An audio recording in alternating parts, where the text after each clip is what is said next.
Por ditën e tretë me radhë në këtë lokacion në Rahoves në afërsi të varrezave të dëshmorëve,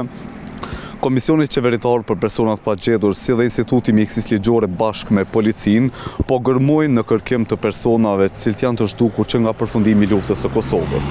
Gjatë ditës së djeshme, rezultatet patën efekt ku gjetën disa mbetje mortore, por për kuptuar më shumë sa i përket gërmimeve në këtë lokacion si dhe punës që bërë gjatë vitit, do bisedoj me Kushtrim Garën nga Komisioni Qeveritar për Personat pa gjetur. Nderuam, fillimisht faleminderit për kohën. Po e shumë që ekskavatori për momentin është ndalë, po ka punu për 3 ditona ku ka pas edhe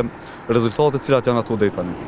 Faleminderit për mundësinë, sigurisht duke vlerësuar lart të bashkëpunimin që kemi me media, po mbi gjithë në këtë rast ose pa gjithë me familjet e familjarë të personave zhdukur, sepse në vazhdimsi po bëjmë përpjekje për shkak të ndjeshmërisë, të ketë një transparencë plot në një proces të tillë të ndjeshëm, po e them prapë, dhe prioritar për institucionet, po gjithsesi edhe për mbarë shoqërinë kosovare. Gërmimet në këtë rast, në këtë lokacion, sipas planifikimeve, kanë filluar ditën e mërkurë dhe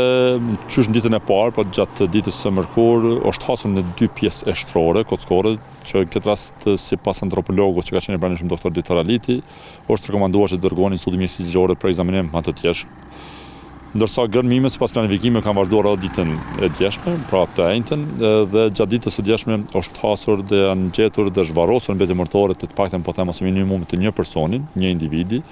një viktime të luftës që mund të jetë ndjesë në persona të zhdukur, megjithatë kjo do përcaktohet vetëm pasi të kryen gjitha ekzamenimet e nevojshme mjekëligjore, përfshirë edhe identifikime përmes analizës ADN-s në Komisionin Ndërkombëtar për Persona të Zhdukur. Gërmimet kanë filluar ose po vazhdojnë edhe sot. Dhe potencialisht për shkak të kushteve të motit, në këtë rast sigurisht që nuk përjashtohet mundësia që sot përfundojnë gërmimet këtë lokacion, po edhe në lokacione tjera të brenda teritorit të Republikës Kosovës, por pashmang shumë që në momentin e parë kushteve të përshtatshme me rekomandim të doktorit ose ekspertit mjekëligjor, sigurisht që ne do të rikthehemi e para në këtë lokacion, po edhe në lokacone tjera tani më të shënuara ose në lokacone për cilat janë siguruar urdhësat nga gjykata kompetente të adresuara përmes kolegëve të policisë përkatësisht drejtorisë për hetimin e krimeve të luftës. Arsyeja pse jemi rikthyer në këtë lokacion është shumë e rëndësishme të teksohet, është fakti që mbi bazën e dhanave të analizuara ose të shqyrtuara në mënyrë të totësishme, të dhëna që janë pranuar fal një bashkëpunimi që kemi me Komitetin Ndërkombëtar të Kyçit Fuq, nga arkivat ndërkombëtare, përkatësisht këtë përfshirë dhe arkivin e Tribunaltit të Hagës, ne kemi konkluduar që në këtë lokacion mund të jenë, megjithatë procesi i gërmimeve do ta përcaktoj se konfirmoj këtë që po e themi, mund të jenë ose nuk përjashtohet mundësia që të jenë edhe mbetjet mortore se kufoma të 8 viktimave, ose të paktën 5 prej tyre që vazhdojnë të jenë listën e personave të zhdukur. Me gjatë verës së vitit 1998, forcat serbe pas shkryerjes së krimeve për masa gjenocidale ose përpjekjen e tyre të fshehjes së gjurmëve të këtyre krimeve, kanë mbartur, po e them për shkak të familjarëve kanë varrosur, megjithatë kanë groposur mbetjet mortore se kufomat e më shumë se 40 viktimave të luftës, pra viktimave të masakrës së verës vitit 1998. Lokacioni së zona fal bashkëpunimit ose rastit të iniciuar nga vetë qytetarët, nga vetë familjarët, është trajtuar qysh ditë e para pas luftës, fillimisht nga ekipet ndërkombëtare mjekëligjore, në këtë rast përfshirë ekipin gjerman mjekëligjor, që ka qenë i angazhuar në këtë rast të anëmen të Tribunalit të Hagës, për të pasuar pastaj gjatë vitit 2002 me gërmimet nga ana e ekipet mjekëligjore ndërkombëtare të UNMIK-ut, pastaj me ekipet po ashtu edhe vendore edhe ndërkombëtare gjatë vitit 2007 dhe gjatë gjitha këtyre gërmimeve ne kemi konkluduar, pra në shërtim të gjitha atyre danave, kemi konkluduar që potencialisht mund të jenë edhe domethënë 8 viktima në këtë zonë, këtë hapësirë. Sigurisht për shkak specifik lokacioni po punohet me shumë kujdes, por ajo që është e rëndësishme është fakti që ky lokacion, ashtu siç çdo rast tjetër i mundshëm në Republikën e Kosovës, do të vazhdojë të trajtohet me prioritetin e duhur për përpjekjen e vazhdueshme institucionale të respektohet një drejtë elementare familjes, siç është drejta për ditë fatin dhe mendohen të dashur të tyre. E përmendet që ky është lokacioni i fundit për këtë vit, po gjatë këtij viti e di që keni bërë punë të madhe dhe keni gërmuar disa lokacione, cilat janë rezultatet e gërmimeve në këto lokacione me qenë se tash ditë e fundit vitit 2025. Janë diku 32 lokacione me territorin e Republikës Kosovës për plasë gjithmonë, pa përfshirë lokacionet, këtë rast lokacionin Kozhën në territorin e Serbisë. Dhe po flas për 32 lokacione të cilat janë trajtuar në kuptimin e vlerësimeve përmes gërmimeve, në këtë rast nga ana e ekipit mjekëligjor në zbatim të urdhëresa, por nuk po përfshi lokacione të cilat kanë qenë pjesë e rasteve që janë trajtuar në kuptim të vizitave vlerësuese apo në kuptim të pastaj zhvarrimeve dhe që është konfirmuar nga ana ekspertëve që nuk ndërlidhen me rastet e viktimave të luftës fundit. Po flas për 32 lokacione që janë adresuar zbatim të urdhëresave dhe që ndërlidhen drejt për drejt me procesin e ndriçimit të fatit dhe vendosjes së personave të zhdukur. Fatkeqësisht jo gjitha lokacionet kanë vlerësuar me gjetje dhe zhvarrose të mbetjeve mortore. Me se që kemi thënë vazhdimsi gjatë viteve të fundit, sfidë në proces vazhdon të mbetet mungesa e informacioneve të besueshme, dhe në rastin e luftës Kosovës, në rastin e rastet dhe të personave të zhdukur me forcë gjatë luftës së Kosovës,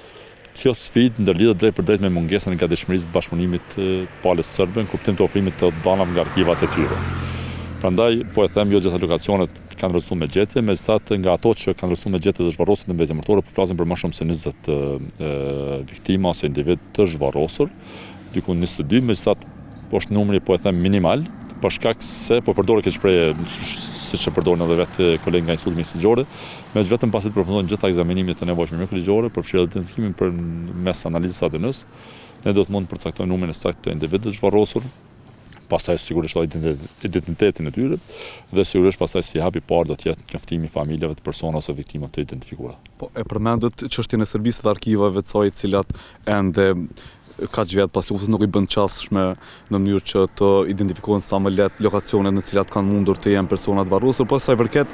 gërmimeve dhe punës që është bërë në Serbi, e dim që ka qenë një lokacion në Korçë në cilin keni filluar punën, qysh ka mbet puna në Serbi, me qenë se janë të paktën 3 lokacione me prioritet atje. Jo vetëm kuptimin e mungesës së gatishmërisë për të ndarë të dhënat nga arkivat e tyre, po edhe në kuptimin e mungesës një gatishmërie të caktimit të datave për fillimin e gërmimit në lokacione tani më të shenjura, apo edhe për të caktuar datat për vazhdimin e gërmimeve të papërfunduara. E konfirmojnë ose shfaqin atë qasjen politizuese shkaqshme të Serbisë kundrejt kësaj problematike. Përkundër takime, përkundër deklarimeve të vazhdueshme që kushtimisht flitet për një gatishmëri, megjithatë gjendja në realitet është krejtësisht ndryshe. Edhe në kuptimin e mungesës së informatave, edhe në kuptimin e mungesës së veprimeve ose vlerësimeve në lokacionin territorin e Serbisë. Lokacionin Korçë jemi rikthyer këtë vit, me që po themi jemi rikthyer sepse ky lokacion shtrajtuar edhe vitin paraprak, pra gjatë vitit 2024, dhe përkundër që jemi rikthyer.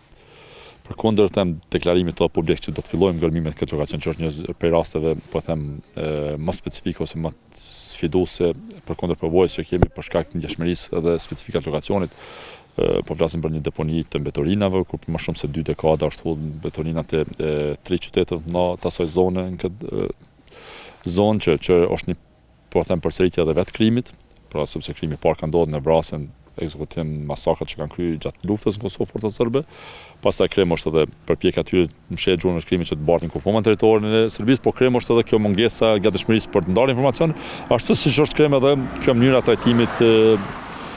të viktimave dhe familjeve të personave të zhdukur. Në rastin në Korçë jemi rikthyer gjatë muajit shtator, tetor, nëntor, po e them gërmimi kanë filluar diku në fillim ose në javën e dytë të muajit shtator. Dhe kemë prezantuar qysh me rastin e fillimit të gërmimeve që shpresonim që nuk do të jetë një përsëritje e keqe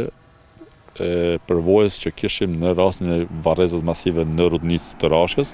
apo në rastin e varrezës masive në Këshevak të Rashkës, ku që të dy këto lokacione kemi bërë për më shumë se 5 vite deri në përcaktimin e saktë ose konfirmimin e ekzistimit të varrezës masive, dhe atë ka ndodhur falë mbështetjes që kemi pasur nga partnerët ndërkombëtar përmes pamjeve satelitore. Pra edhe në rastin e Korçës, për shkak specifika, në këtë rast Korçja realisht ka filluar të përdoret nga forcat serbe nga institucionet e Serbisë si një mundësi për të prolonguar fillimin e gërmimit në lokacione të tjera tani më të shenjura, për shkak specifikave të rastit në fjalë. Nuk është diçka që nuk është prit, megjithatë për shkak po them rrjedhës takimeve të grupit punues që kemi pasur me ndërmjetësimin e Komitetit Ndërkombëtar të Kryqëzimit, apo takimeve në nivelin rajonal me ndërmjetësimin e Komisionit Ndërkombëtar për personat të zhdukur, kemi shpresuar që do të ketë një rrjedhë ndryshe. Por siç jeni njoftuar diku në muajin nëntor, gërmimet janë ndërprer arsyetimet që ata kanë prezantuar, janë arsyetimet natyrës teknike, të cilat nuk do doja mi prezantu ose mi potencu, sepse realisht prapa çdo veprimi i tillë qëndron kjo çështja politizuese e Serbisë kundrejt kësaj problematike. Ndërrun faleminderit shumë për kohën. Faleminderit për mundësinë. Ishim me kushtrimgarin nga Komisioni Qeveritar për Personat pa gjetur, me cilin biseduam se përket lokacionit Propameje në Rahovec, ku deri tani janë gjetur mbetjet mortore të së paku një individi, por se po vazhdojnë punimet, ndonë se është lokacioni i fundit për vitin 2025.